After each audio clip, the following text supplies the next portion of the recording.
What's up, everyone? Welcome to today's video. Welcome to the Gamer Dad channel. Thank you very much for tuning in. So I'm here with my monthly video. I guess I'm doing these monthly videos now on the Gamer Dad channel because there really isn't much that we have in terms of gaming that really interests me in terms of some of the niches that I'm following. But one of them seems to, in my opinion, be coming to the surface in terms of the conversation surrounding this particular franchise, which is the Avatar franchise, and that's James Cameron's Avatar. So right now, Avatar: Way of the Water, the movie, basically Avatar Part 2, the sequel to the movie that came out in I think 2009, is really shaking up the box office a little bit. As of now, it's reached somewhere around 955 million in terms of its box office revenue, or I guess I don't know how they, basically categorize the metrics, but that's actually something that's pretty cool. In today's video, though, we're going to be looking at, say, maybe this might be the catalyst for Ubisoft to eventually start to push out the marketing for the video game. I can see why they basically kind of took a step back in terms of the marketing for the game itself, because they probably wanted to make sure that the movie got the limelight that it needed. Y'all know James Cameron does not, for some reason, movies that he makes usually have to make a whole bunch of money. And so apparently it seems like this one is making a lot of money.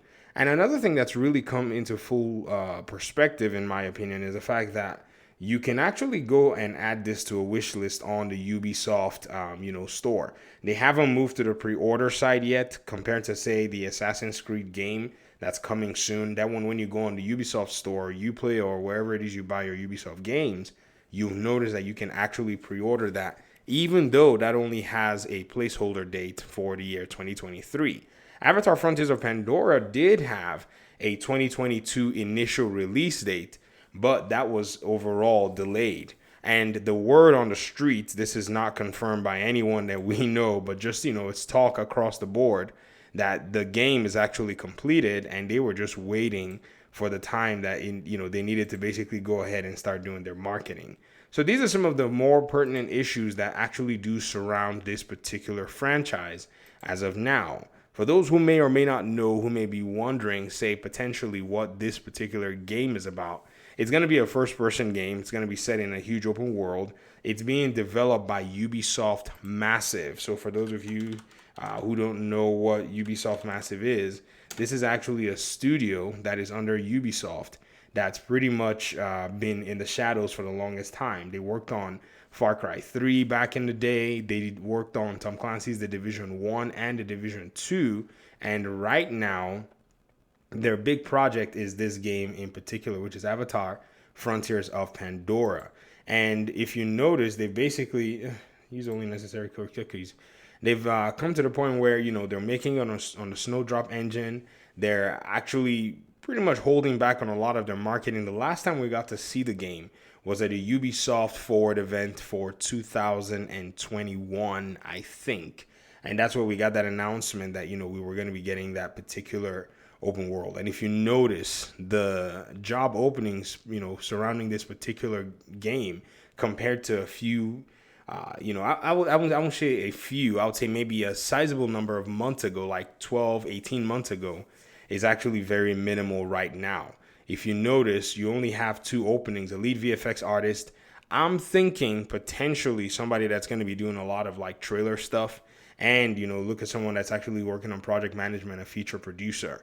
So for the most part, this team is locked down, ready to go. In my opinion, probably most of the team members for this project have been moved to another project within the studio, which some of you know might be Tom Clancy's The Division 3. So a lot has been going on in this space, and I'm sure a lot of people are probably maybe looking forward to how this franchise is going to continue. And if you were curious, this is, in my opinion, basically the next frontier, pun intended, that this game is going to be pursuing. But I wanted to go ahead and just highlight this. I think it's really interesting to see how all of this is coming full circle. Some of us have been waiting for this game, some people not necessarily, but I think, like I said, the catalyst, which is basically what the box office is showing right now, is more than likely going to be what pushes this game to the front of the conversation. All right, I'll get out of your hair. Thank you very much for listening to me yap. If you've seen Avatar: Frontiers of Pandora, let me know what your thoughts are. I said Frontiers of Pandora. Way of Water, The Way of Water, which is the movie, sorry. Let me know your thoughts in the comment section. Do you think that this movie is going to provide the groundwork for, or at least a launch pad for this game to be able to get a little bit more of an exposure than it did with its previous game? I don't know if you guys know, but that's a whole different story for another day. Ubisoft did develop the first Avatar video game that followed the movie. It wasn't too popular, in my opinion. Maybe for some people it was, but I never even really knew about it until years later. All right, I'll leave and talk to me in the comment section. Peace out.